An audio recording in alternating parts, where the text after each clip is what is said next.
Hello students, how are you? कैसे हो सब? मज़े में? तो सारे एग्ज़ाम्स बोर्ड निपटने के बाद होम एग्ज़ाम्स भी निपट गए, बोर्ड भी निपट गए। तो उसके बाद हम आज आप लोगों के लिए बेसिक जो है, जो छोटे क्लास के बच्चे हैं उनके लिए कोई वीडियो लेकर आए हैं।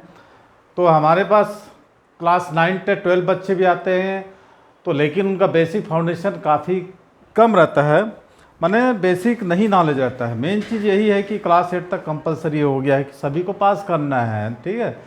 अब स्टेट बोर्ड ने जो फैसला लिया है कि जो यदि कमज़ोर बच्चे हैं उनको प्रमोट नहीं किया जाएगा, उनको एक बार चांस दिया जाएगा। तो ये बहुत अच्छी सोच है, अच्छी पहल है।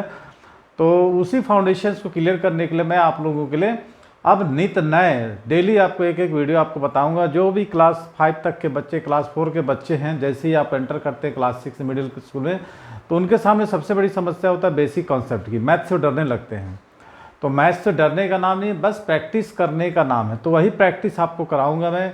आज मैं वीडियो में आप लोगों को एक एक चीज़, क्या होता है line, straight line, rays, optics क्या होता है, ये सब इंटीजर्स क्या हो, नेचुरल नंबर क्या है, होल नंबर क्या है, सारी चीज़ें बताऊंगा। तो सबसे पहले आज स्टूडेंट्स काफ़ी बच्चे मेरे पास आए हैं क्लास 7 से इसके, उनके पास देखा हूँ कि नेचुरल नंबर नहीं पता, होल नंबर क्या नहीं पता। ये स्टेट बोर्ड के स्टूडेंट्स के साथ ज़्यादा समस्या रहती है, क्योंकि सीबीएसई बच्चे तो थोड़ा सा रैंडल कर भी लेते हैं। लेकिन मैंने बाद में बताया कि अब कंपलसरी है कि क्लास 8 तक सबको प्रमोट करना है। ये दिक्कत है। देखिए, इससे बच्चों का स्टैंडर्ड जो होता है, बेसिक फाउंडेशन जो होता है, काफ़ी कमज़ोर हो जाता है। और ये आप अभी पता नहीं चलता है, आगे क्लास में पता चलता है, जब हम उनका क्लास लेते हैं या फिर कोई क्वेश्चन देते हैं, और कोई डाउट नहीं पूछते हैं बच्चे। डाउट तभी पूछेंगे जब उनको कुछ समझ में आएगा, ठीक है। तो नेचुरल नंबर, जैसे छोटे क्लास में आप लोग पढ़े हैं नेचुरल नंबर, इसको पहले एक अलग से वीडियो में बता दूंगा। आज इंटीजर्स के बारे में थोड़ा सा, कई बच्चे प्लस माइनस में गलती करते हैं, है ना, 9th क्लास तक के बच्चे। तो नेचुरल नंबर प्राकृत संख्या है,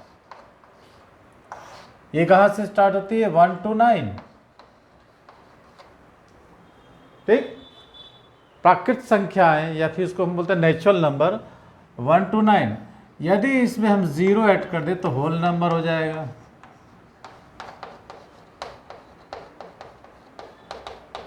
ठीक है। 0 to 9, 0 1 2 3 4 5 6 7 8 9। ओके, अब आई बात इंटीजर्स की। तो इंटीजर्स जो होते हैं दो प्रकार के होते हैं, एक पॉजिटिव और एक नेगेटिव इंटीजर्स, जिसमें 0 भी इंक्लूड रहता है। तो ये 0 है, अगर यहाँ पे 1 2 3 4 5 है ना, ये हो गया कौन सा? इंटीजर्स भी 0 to 9 होते हैं, लेकिन वो भी प्लस होते हैं और माइनस होते हैं। तो 0 के आप राइट साइड चलेंगे तो इसको हम बोलते हैं क्या? पॉजिटिव इंटीजर्स, ठीक है। और यहाँ पर -1 -2 -3 ऐसा करके ये होगा निगेटिव इंटीजर्स। तो ये बात हुई हमारे पॉजिटिव और नेगेटिव इंटीजर्स का, ठीक है। अब अपन प्रॉपर्टीज ऑफ इंटीजर्स, है ना, इंटीजर्स को हम बोलते हैं क्या? पूर्णांक नहीं, है ना, इंटीजर्स। प्रॉपर्टीज ऑफ इंटीजर, प्राकृत संख्या है, संपूर्ण संख्या है, एक होता है इंटीजर। तो मान लो हम लेते हैं x और y। देखिए, आप लिखते चलिए, समझते चलिए। हालांकि आप लोगों के लिए समझना कोई ज़्यादा दिक्कत की बात नहीं है, क्योंकि आप लोग बस आपको हल्का सा पुश करने की ज़रूरत है, आप दौड़ लगा देंगे। x y और 2 इंटीजर्स। मान लो x और y कोई 2 इंटीजर्स हैं जिनका सम एक तीसरा इंटीजर्स होगा। कैसे? इसको लिख सकते हैं, if x and y are 2 integers then x plus y equal to z, z is also integers. Number 1 property. Number 1 क्या? If x y 2 integers then x plus y equal to z, है ना। मैंने दो, देखिए इसका example ये है कि 1 + 1 इक्वल टू 2, 2 + 1 इक्वल टू 3, तीन सा इंटीजर्स आ गया ना। -1 - 1 इक्वल टू -2, ये भी हो गया। ये निगेटिव इंटीजर्स हो गया, ये पॉजिटिव इंटीजर्स हो गया।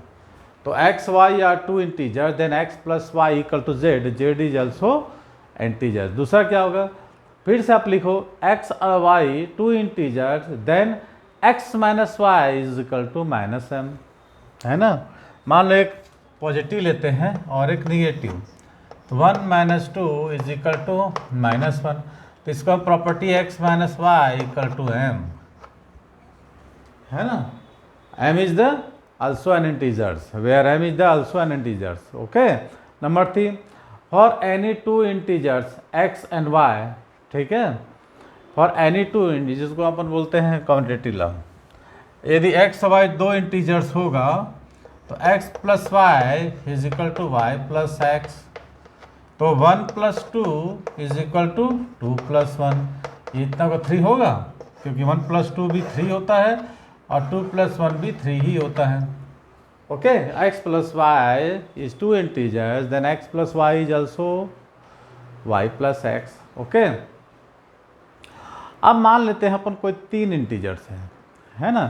If x y and z, ठीक है, are 3 integers, then x plus y, third number लिख रहा हूं मैं, थर्ड नंबर प्रॉपर्टी है, नहीं फोर्थ नंबर है, sorry, x plus y plus z is equal to x plus y plus z, ठीक है। 1 plus two plus three equal to 1 plus two bracket में प्लस 3 कितना हो जाएगा, 6 हो जाएगा ना, तो 1 प्लस और ब्रैकेट में 2 प्लस 3 भी 6 ही होगा, ठीक है। ये पॉजिटिव इंटीजर्स हैं, ठीक है। तो क्या बोला मैं, if 3 integers x plus y plus z, तो ये प्रॉपर्टी ले जाएगा, इट मीन्स दैट, है ना, क्या होगा, it means that even if we arrange, if we rearrange the integers, their sum does not change, ठीक है। अब चौथा लिख सकते हैं, मान लो कोई इंटीजर्स लेते हैं, फॉर एनी इंटीजर्स a, तो a प्लस 0, है ना, for any integers a property 5, a plus 0 is equal to 0 plus a is also integers. यदि किसी इंटीजर्स में 0 को ऐड कर दें या 0 को इंटीजर्स में ऐड कर दें, तो इसका रिजल्ट इंटीजर्स ही होता है, ठीक है। उसके बाद नंबर 6 प्रॉपर्टी आ गए हम, छठवां नंबर की प्रॉपर्टी में। क्या छठवें नंबर की प्रॉपर्टी का, for any integers a there is another integers minus a। मान लो कोई एक पूर्णांक a लेते हैं और एक दूसरा पूर्णांक लेते हैं माइनस a, सच दैट, जैसे मैंने कहा है a and minus a, such that a plus minus a is what, क्या हो जाएगा, a plus minus a is equal to minus a plus a is equal to 0, है ना।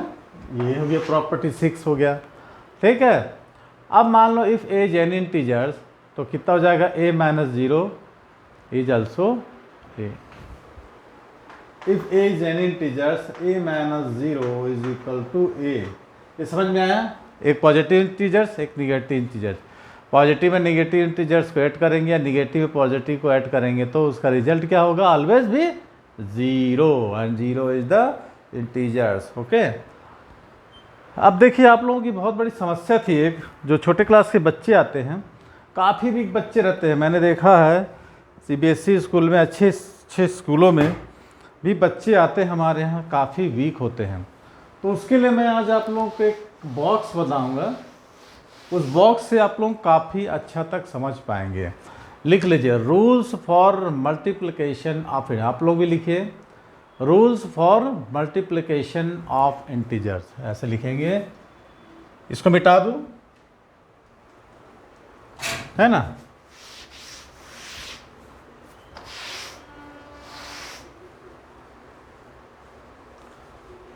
डस्टर कहाँ चला गया पता नहीं।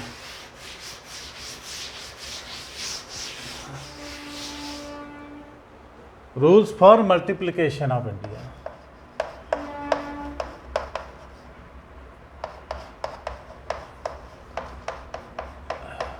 Multiplication integers. तो पहला होगा प्लस मल्टीप्लाई प्लस, तो प्लस होगा कि नहीं? देख लीजिए, ध्यान से मैं बता रहा हूँ, rules for multiplication of integers है ना, इक्वल टू प्लस होगा। अगर हम कर देते हैं प्लस मल्टीप्लाई माइनस, तो क्या होगा? माइनस, या minus multiply plus is equal to minus, और minus multiply minus is always minus ही होगा, है ना? Clear? Plus multiply plus, plus plus multiply minus, minus minus multiply plus, minus, और माइनस मल्टीप्लाई माइनस क्या हो जाएगा? प्लस हो जाएगा। लेकिन आंसर माइनस में लिखेंगे, उसको बाद में समझाएंगे। इज इक्वल टू प्लस, ठीक है? इस चीज़ को ध्यान रखिएगा ये, ठीक? ये हो गया प्लस, और ये हो गया माइनस मल्टीप्लाई माइनस, ये माइनस प्लस मल्टीप्लाई माइनस, और ये हो गया प्लस, ठीक है? ये हो गया। ध्यान दीजिएगा, छोटे क्लास के जो बच्चे हैं, जो कि अभी 4th 5th या 6 में जा रहे हैं, उनके लिए ये जो है बहुत इम्पॉर्टेंट है। अब इसके बाद में छोटे बच्चों को मैं इसलिए बता रहा हूँ कि मेरे पास आते हैं बच्चे, मान लीजिए, तो उनको समझाना काफ़ी डिफ़िकल्ट हो जाता है, क्योंकि उनके पास बेस नहीं होता है, और जब तक हम बेस क्लियर करते हैं तब तक कोर्स पिछड़ जाता है। ऐसे बच्चे जो कॉम्पिटिटिव एग्ज़ाम देंगे आगे चल के, तो उनके लिए थोड़ा सा क्या हो जाता है, स्लो हो जाता है। इसलिए आप कम से कम मेरे वीडियो को देखकर 1 महीना समय दीजिए, आपका पूरा साल जो है बहुत अच्छा हो जाएगा, आप बहुत जल्दी इम्प्रूव करेंगे। क्लियर? अब product of any an integer an zero is always zero, product of an integer is zero is always zero होगा। ओके, अब मान लेते हैं हम if x y and z are 3 integers, तो एक्स, मान लो एक्स वाई और जेड 3 इंटीजर्स हम ले लेते हैं, ठीक है? तो मान लो हम लेते हैं x multiply y is also integers, ठीक है? क्योंकि x multiply y is equal to y multiply x. अभी हमने क्या देखा है? प्लस के लिए देखा था, है ना? X plus y equal to y plus x, x plus y plus z bracket में, तो एक्स प्लस वाई ब्रैकेट में, जेड बाहर। तो मान लो एक्स वाई जेड 3 इंटीजर्स होगा, ठीक है? देन क्या होगा? X plus x multiply y is also an integer, x multiply equal to y multiply x, ठीक है? अब अपन देखेंगे x multiply y multiply z, तो ऐसा भी लिख सकते हैं x multiply y multiply z. देखिए, कम्यूटेटिव ला, एसोसिएटिव ला, है ना, डिस्ट्रीब्यूटर ला, ये सब यही चीज़ है उसको एडिशंस में, और ये, और दूसरा क्या था? मल्टीप्लिकेशंस में, ठीक है? अब इसका कुछ देखिए एग्जांपल्स बताता हूँ। When the numbers are negative integers, when the numbers are an, मान लो कोई नंबर्स है negative, when the numbers are an negative integer in the product is odd, odd में समझते हो ना, even odd, then the product is odd, the product is negative. Example लिख सकते हैं, आप लिख लो कोई, -4 लिखो, मल्टीप्लाई -2 मल्टीप्लाई -1, क्या हो जाएगा? -8 हो जाएगा ना। इवन आउट समझते हो ना? तो मान लो क्या लिखते हैं? -4 multiply -2 multiply -1 is equal to क्या हो जाएगा? -8, ठीक है?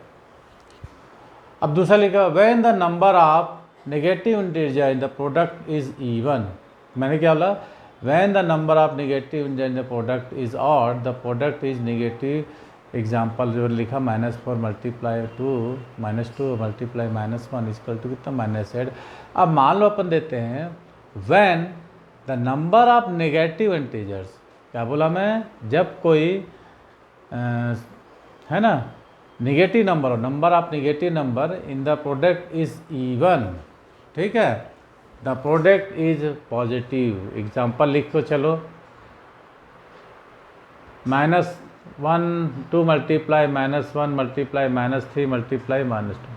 ऑड इवन समझते ना? इसमें कितने हैं? 1 2 3 ऑड है ना, तो वही मैं बोला। तो ये क्या आ जाता है? ये ऑड का मतलब एक इवन होता है, एक ऑड होता है। अब मान लो हम नंबर ऑफ इंटीजर्स ले लेते हैं, क्या इवन ले लेते हैं।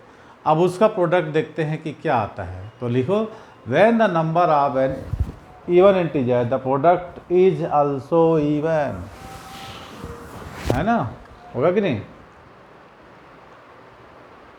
तो करो -2 मल्टीप्लाई -1 -3 -2, तो कितना हो जाएगा, -2 मल्टीप्लाई -1 मल्टीप्लाई -3 मल्टीप्लाई -2, ये क्या हो जाएगा, 12 हो जाएगा ना प्लस, ये -2 -3 2 3 जा 6 2 जा 12। ये कुछ नियम थे इसका मल्टीप्लिकेशन का। अब देखते हैं rules for division of integers. क्या लिखेंगे, rules for division of integers.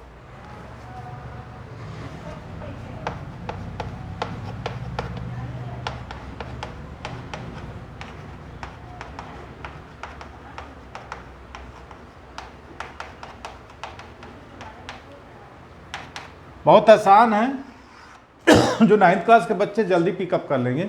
छोटे क्लास के लिए बच्चे जो ऑफलाइन क्लास अब करेंगे, जब समझेंगे, प्रैक्टिस करेंगे, हो सकता है मेरी बात आप लोगों को थोड़ा सा आउट लग रहा हो, जल्दी बोल दे रहा हूँ, क्योंकि हम हायर क्लास को पढ़ाते हैं। छोटा क्लास को मेंटेन करना बहुत बड़ी दिक्कत की बात होती है। दिक्कत नहीं मतलब पेशेंस का काम है। तो रूल्स फॉर डिवीजन, मान लो आपको कोई प्लस रहे और डिवीजन प्लस रहे तो प्लस होगा, है ना, वैसे ही बनाते हैं। मान लो कोई प्लस रहे और उसका डिवीजन हम करें प्लस से तो प्लस आएगा, है ना। 2 डिवीजन बाय 1 तो 2 आ जाएगा। अगर मान लो दोनों में से कोई एक अदर है, दोनों सिमिलर हैं, आम प्लस डिवीजन माइनस रहे तो माइनस, माइनस डिवीजन प्लस रहे तो क्या हो जाएगा, माइनस। यदि दोनों माइनस रहे तो भी प्लस आएगा ना।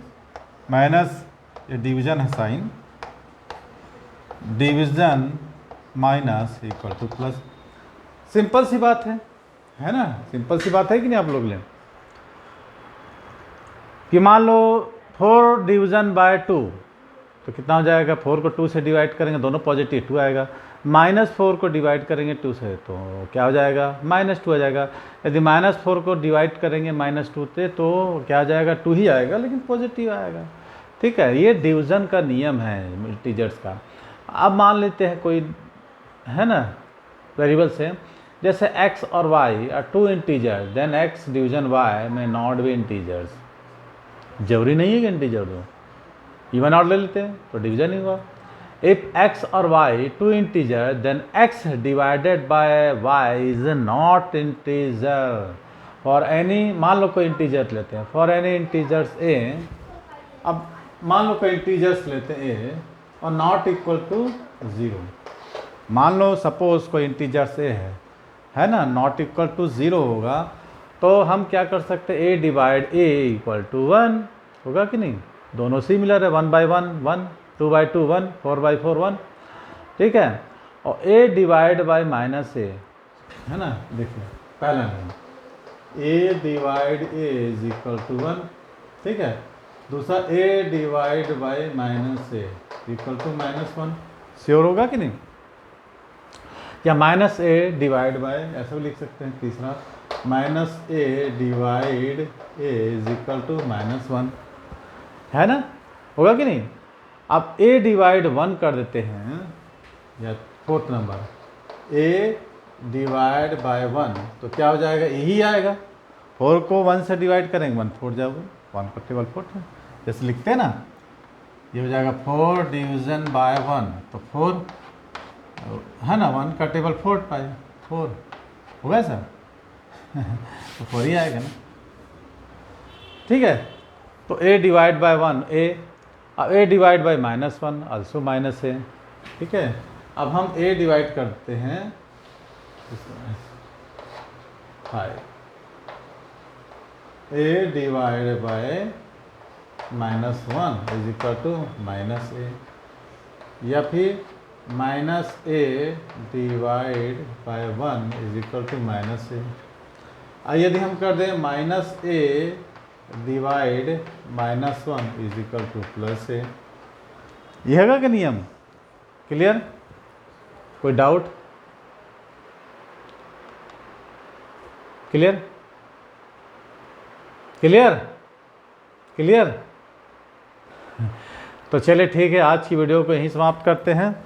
थोड़ा वीडियो लंबा ना है, आज बस आप लोगों को इतना ही पढ़ना है इंटीजर्स के बारे में। अभी यहाँ पर जो सॉल्व करेंगे, नंबर सॉल्व करते हैं जिसमें बोडमास का नियम लगता है, वो आप लोगों को सॉल्व करके दिखाएंगे। तो यदि आप छोटे बच्चे हैं, दिन भर मोबाइल जो देखते हैं फालतू की, आप इसी टाइप की वीडियो को देखिए जो कि आपको ज्ञानवर्धक हो, माने आपको जो कि डेली लाइफ में यूज़ हो, ठीक है। और अपने क्लासमेट के दोस्तों को भी शेयर करना है।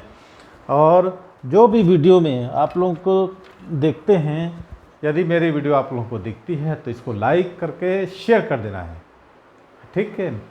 और नोटिफिकेशन का जो है उसको ऑन करके रखिए, यदि ऑन नहीं करेंगे और सब्सक्राइब करेंगे तो वीडियो आप तक नहीं पहुंचेगी। तो ये था हमारा फंडामेंटल, बेसिक फंडामेंटल इंटीजर्स के बारे में। क्लास 6, 7, 8 और 9 के जो भी बच्चे हैं सब सीख सकते हैं, ठीक है। तो थैंक्स फॉर वॉचिंग। आज की वीडियो को ही समाप्त करते हैं, मिलते हैं अगले वीडियो में।